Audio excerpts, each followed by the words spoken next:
Right, well, how to start a classic car collection? Wow, that is a really searching question.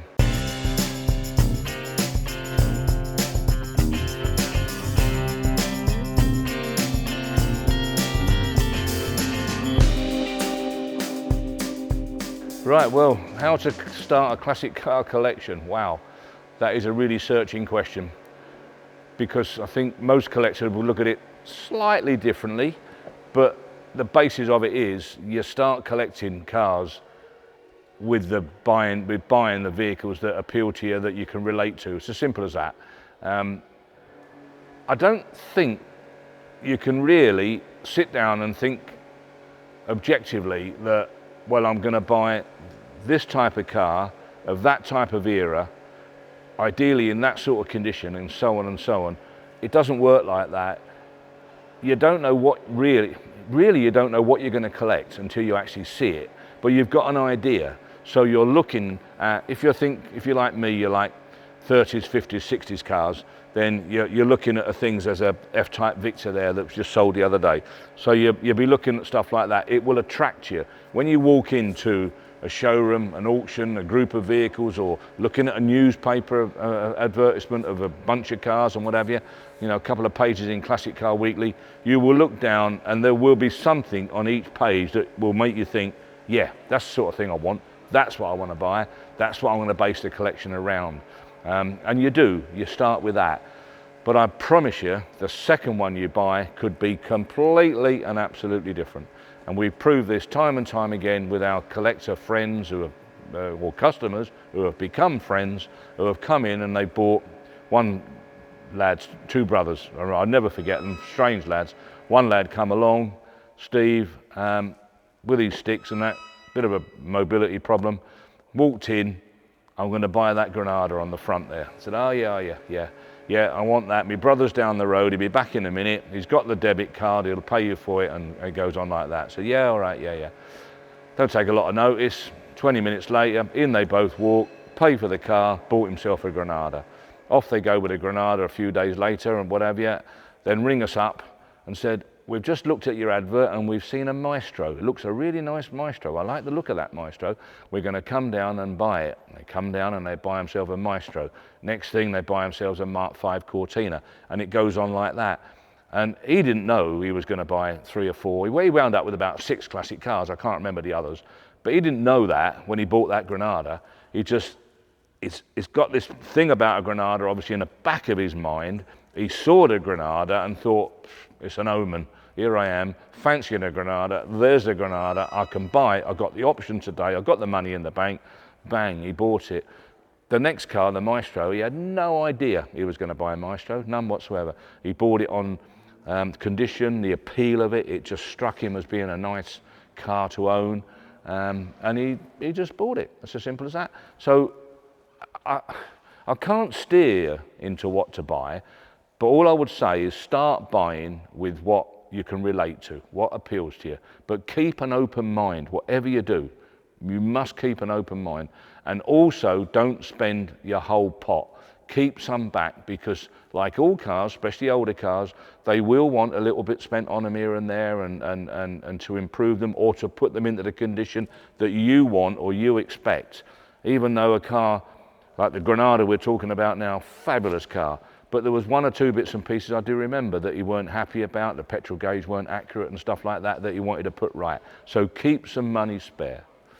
As far as what car to choose, entirely up to you, but buy a good one. The most important thing is don't buy a pig in a poke, because that will leave a sour taste in your mouth. It will turn you off of carrying on collecting. A bad experience sticks with you. A good one also sticks with you. Yeah, when it comes to, again, most importantly your first car, try and think about buying something whereby it's well supported for spares. They're simple to fix, the parts are available and cheap, but more importantly they're very usable, quite reliable. So we don't steer people, as I say, into a particular model, but of course we like Morris Minors and such like, and the more modern collector will go for a Marina or as we were talking about earlier, a Maestro or a Montego or something on that sort of line. try and avoid going for something too exotic to start off with that can be troublesome. You know, I'm thinking things like a stag, for argument's sake. You know, a stag is for a collector who's into it already. He's got into the movement, he understands it, he's repaired a few cars, he's kept a couple of classics on the road, then maybe go for something like a stag. Because otherwise, you know, if a stag plays up, as it can do, in many ways, it'll break your heart and you'll kick the idea out, and that'll be the end of it, and you've lost all that opportunity to enjoy all them classics in the future. So buy something simple, reliable, affordable, repairable.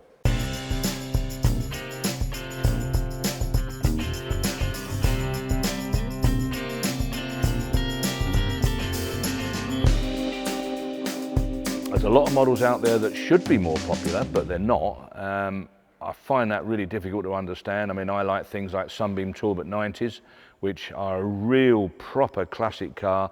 I mean, XR3 of their day, yet they're still cheap and relatively sort of little demand for them. Rover P6s, I think they're a fabulous car, waiting to explode on values, in my opinion, because they're too cheap.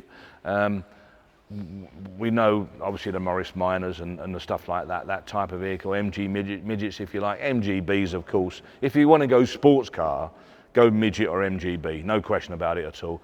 Because again, spares are so available, they're so cheap, they're very easy to fix, and they won't give you really a nasty experience. You know, you can't go far wrong with an MGB. What tips would you give people that are joining an auction for the first time? Very difficult. It's unnerving. I appreciate it's unnerving when you're thinking about buying a particular car at auction. Most definitely view, without a doubt. Most definitely view, because people buy things with rose-tinted glasses, and they're so wrong. And a thing looks so great on a photo. When you see it in the flesh, you wouldn't believe it's the same car a lot of the time. So come along and view. Most important. Keep a relatively open mind, but we used to say to people when they walked in the showroom years and years ago, which is where we went wrong, definitely went wrong. We used to say, what sort of thing are you looking for? And they say, I don't know. I said, well, you're looking for like 30s, 50s, 60s, 70s even? I don't know. And then you started thinking, and here we go again. We're going to have another wasted half an hour, an hour. Well, do you want a sports car? Do you want a saloon? I don't know, you know. And in the end, I used to say, look, just have a little look around and just see if there's something that maybe appeals to you. And they come and they see you half an hour later maybe, and they say, I like that MG midget, you know. Never thought I would. And I said, well, and I say to them then, what did you really think you were going to buy when you come in that you wouldn't tell me? And they said, we thought it would be some sort of 1930s saloon, but we didn't know what we were doing. But we've seen the little midget and we thought, whoa, that's nice, we can have some fun with that. So it just shows you, doesn't it? You know, you've got to keep a very, very open mind. Come along to the auction, have a look what's on the list of the auction stuff going through the lots. Come along, have a word with one of us, David, Paul, myself, Jack, whoever, and say, look, I've just spotted a car that I hadn't even thought about, but I'm interested in it. Can you just spare me 5 minutes and just go around it with me? And we're quite happy to do that. And we're quite happy to honestly tell you, you know, what's the good points, what's the poorer points, what's the points you've got to look out for, where they go wrong, what you've got to expect some trouble with, and so on. So you've got a clear mind. We don't like people buying things too blind. It's all very well if they ring us up and we give them an accurate description of it verbally. That's okay, we're all right with that. But people buy completely and absolutely blind. I don't know why they do it. Seem to be like holding their cards close to their chest. It's pointless. And then they buy it on a picture or a series of pictures, and they're sort of dreaming. You know, it's this rose-tinted thing. We all do it. It's the same thing. You know, I still do it. You know, people ring up and they describe a Bentley Mark 6 to me because we know how Mark 6 is, and they say this and that, and I'm thinking, yeah, they're saying all the right things, and this should be a nice car. When it gets here, oh, not so good. And we have guys that used to come to the museum. They go around the museum, and they say, I've actually come in a Rover P6 today, Rover 2000. Prime example, because I can remember this one. And I said, oh, I like P6s and that sort of thing. Yeah, yeah. Well, where is it? And I've got it around the car park.